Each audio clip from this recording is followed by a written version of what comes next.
Hi everyone, welcome to my channel. I'm MissPetiteRu and I'm actually quite petite. I'm 4'9", and this week I'm going to continue part 2 of my Japan series. So last week I've talked about a lot of fashion and a lot of shopping. So here is part 1 if you haven't watched part 1. But this week I'm going to continue on food locations, good restaurants to go to, as well as attractions to go in Tokyo. And then I'm going to talk a little bit on Kyoto as well as Osaka. So let's start. For the best place for petites 5 foot and under, subscribe to my channel and hit the bell button to be notified when I post a video every Wednesday. So if you're looking for accommodations when you're in Japan, I a lot of times like to stay at hostels and guest homes, and they're a great way to meet a lot of different people in Japan while you're traveling. Definitely look at some of the safety things that I have mentioned in this video on solo traveling for petites. I also recommend hotels, but I haven't tried it myself, but I have done Airbnb before, but I heard Airbnb in Japan is actually quite nice, and the host can be quite friendly and quite helpful when you're traveling by yourself in Japan for the first time. So here are some of the attractions I definitely recommend checking out. First off, obviously, Tokyo Tower is beautiful and iconic, definitely a place to check out. Another location, I don't know if you all heard of it, is the Sky Tree. I actually haven't gone up myself, but it's very beautiful to see from the outside and up close. And also nearby, the Sky Tree has really good souvenir shopping for goodies, food, and just really cutesy stuff to bring back to your friends as well. Another thing is that I would definitely recommend checking out is Roppongi Hills. There's a lot of cool architecture in Roppongi and a lot of very interesting things. Like I've seen a really large rose, big spider. If you're not into spiders, it's okay too. And also Roppongi is also a small district where you can do a lot of clubbing, a lot of nice dancing, as well as great music around that area.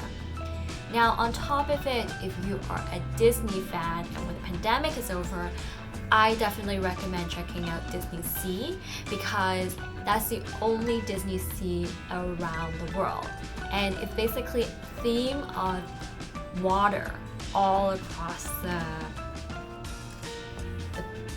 amusement park, and it's really fun, and I love water. There's a lot of water events, and it's just really cute and very fun. I had a really amazing time in 2013 there, so definitely check that out. So I don't know if you all know that Japan is actually one of the food capitals of the world, and they make a lot of different cuisines really well, like Italian food, French food, and so much more. But here are some of my go-to places that I feel like you have to try when you're in Japan. And definitely comment below and let me know some of your favorite locations to eat in Japan. I love learning more locations so I know where else I can try when I'm in Japan. So the first one, and I don't know if you ever had it, is basically tonkatsu. And tonkatsu is breaded pork cutlets. And they have so many different pork cuts that it is amazing. And this location is called MACINTOSH in Tokyo. They are a franchise, so there are a few locations, but I really like going to the Harajuku location. And a tip, if you don't want to pay way too much for a cutlet set, which comes with rice as well as some cabbage and some pickles and sauces, and soup, then I would recommend going during lunchtime, because the lunch set is significantly cheaper. So definitely check that out. The next one is such a hidden gem in Japan, and this is such a beautiful fusion. So this is a fusion French-Japanese crepe place, and you will feel like you are transported into southern France or into Paris when you go to this location. And it's so beautiful, and it's actually just hidden away in the upper outskirts of Shibuya. So I would definitely recommend the crepes there. There's some savory or some sweet ones, and it is for the day special. So I got this beautiful strawberry one that was just fluffy and very, very good. So the location is called which means a long time ago. So definitely check out that French-Japanese fusion crepe place. So another must go to is the fish market. So now it's no longer called the Shinjuku Fish Market. It has moved called the Toyoshi Fish Market, and I definitely would recommend checking it out. There's a lot of beautiful groceries as well as a fish auction that is eye-opening and amazing sushi. I had my first omakase experience in Japan, which is basically omakase means chef special, and it is the special cuts of fish for sushi, and nigiri, meaning like actual fish on top with rice on the bottom, and it is delicious.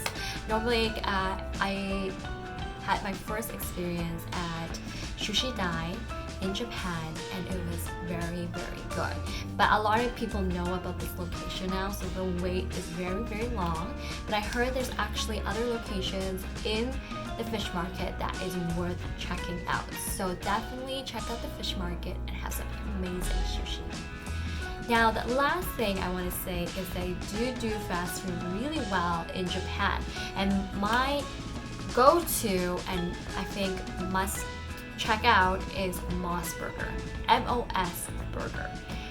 It is a very, very good quality, delicious fast food burger, and definitely check that out and let me know if you have other chains that or other food recommendations that you have for Japan. This is actually a very short list, and I just wanted to give you a few locations that I definitely would check out if you're in Japan.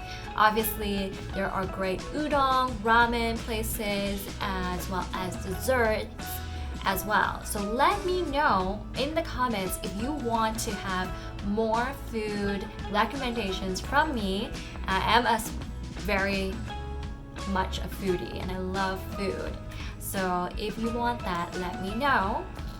And here is a little bit of Kyoto and Osaka for my next tips.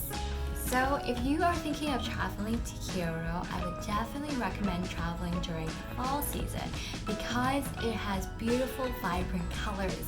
And it's actually a later fall, like around November. Later November will be actually where the colors of the leaves will be the most vibrant. And I went there about 4 years ago for my birthday, and my husband had planned this amazing geisha intimate experience. And it actually was because he was introduced to this guy. Actually, he found this guy in 2005 called Peter MACINTOSH. And basically, he is a fellow Canadian and fell in love with that culture when he went there in his early 20s. And he has been there over 20 years. And he is definitely the geisha guru. He has a lot of intel on the geisha world.